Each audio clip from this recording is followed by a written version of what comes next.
So this time, the British artillery was going to use a sophisticated creeping barrage technique with 3 times the number of heavy guns as they had available in 1916 to shatter the German defences. There would now be 1 heavy gun for every 21 yards of front, whereas on the first day of the Somme there had been 1 heavy gun for every 57 yards, and this time each gun would have more ammunition available to it than in 1916, and the ammunition that they were going to use was of considerably better quality, with far fewer dud shells, as British industry too has learnt an awful lot from the failures of 1916. But the British Expeditionary Force still has a way to go. They still have only half the number of heavy guns per division as the French army has. British industry has still not managed to produce enough of these things. But the British artillery have learnt to use their guns in a much better way than the French. Numbers are not everything. The British also used advanced sound ranging techniques combined with flash spotting to discover the location of some 86% of the German defensive guns before the attack. Every time a German gun fired back at the British, then you could see the flash of the gun, you could hear the sound, and they had a complicated system to be able to pinpoint exactly where those German guns were. So that now when the British troops go over the top, the British artillery will be able to mercilessly shell the German defensive batteries.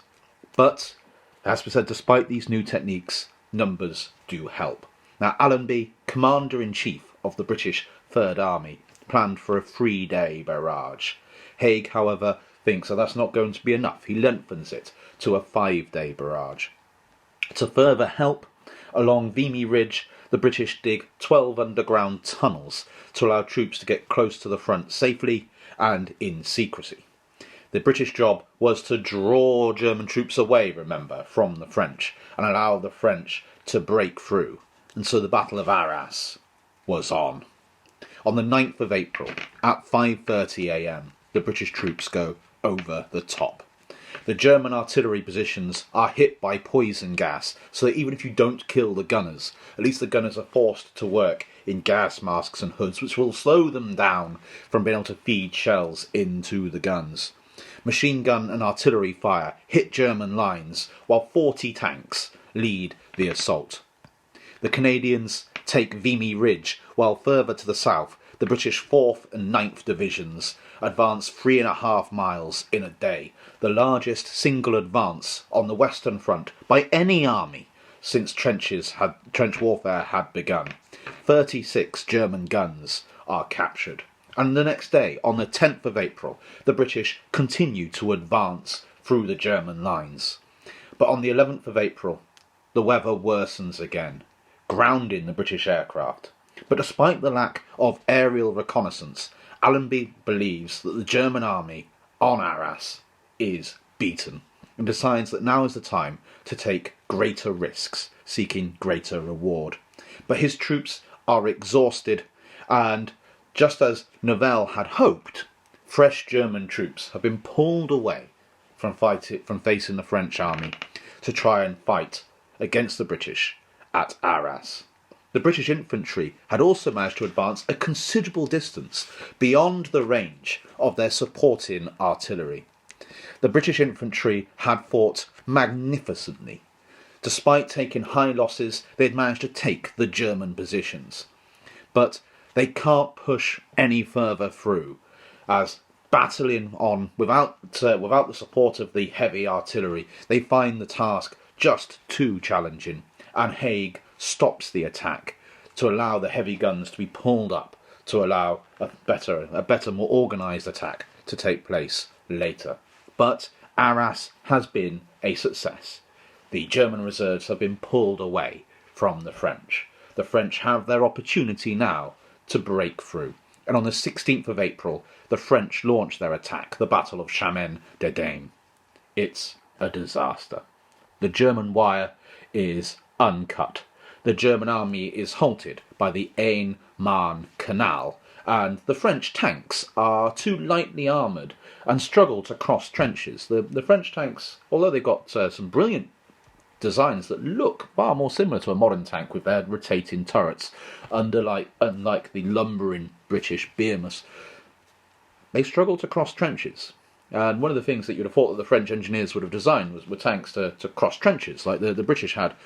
But unfortunately they haven't. They've produced large numbers of these small, technically interesting but unsuitable tanks, and of the 128 French tanks that are used, 62 are destroyed. On the 17th of April, the next day, the French army inch forward, taking the heavily defended Brugg, Condé, La Faux triangle. Casualties on both sides, both French and German, rise and rise. And the French High Command beg Haig to attack again, to try and pull yet more German troops away from facing the French army. Now, Haig points out to the French that his army is exhausted from its successes and not yet ready to attack again, but is told to attack regardless, as soon as possible, and he begins the preparations. Now, by the 20th of April, the French have achieved some successes. 29,000 Germans and 147 guns have been captured, and they cut the Soissons-Rheims railway line. They take some of the fortified hills in Champagne, and they capture the German second line. But French losses have been truly appalling. Nearly 100,000 casualties, and their medical facilities are completely overwhelmed by the number of casualties. Russian volunteers on the Western Front, a small Russian army that had been hanging around on the Western Front, are sent in to attack to try and help the French. And on the 23rd of April, the British attack again at Arras. They managed to advance another mile, but the French had hoped for so much more from the British. The attack is underprepared, it's rushed, and it's rushed because of the pressure being put on the British army to attack again, and Haig halts it rapidly when he sees that it will achieve little.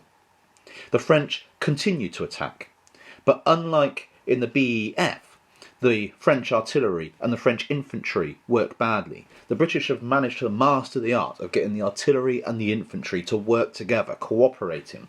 In the French army, they haven't managed this. A French colonial division is almost destroyed by French artillery fire.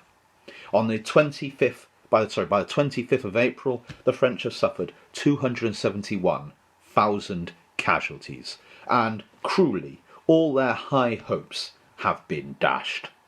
Nivelle asks the British to attack again, to distract the Germans from their successes.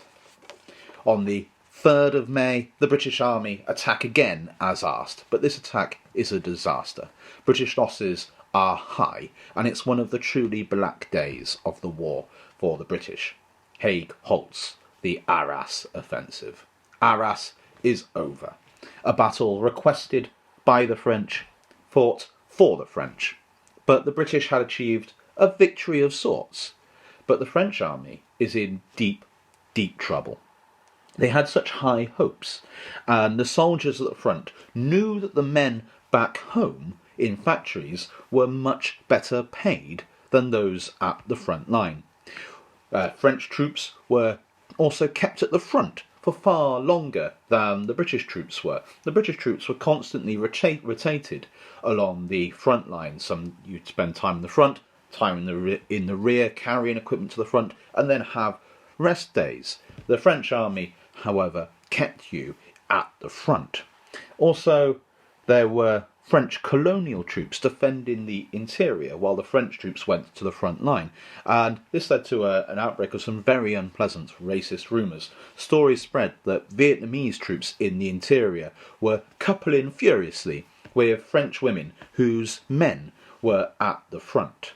But we're going to examine more the crumbling morale of the French army in the third video.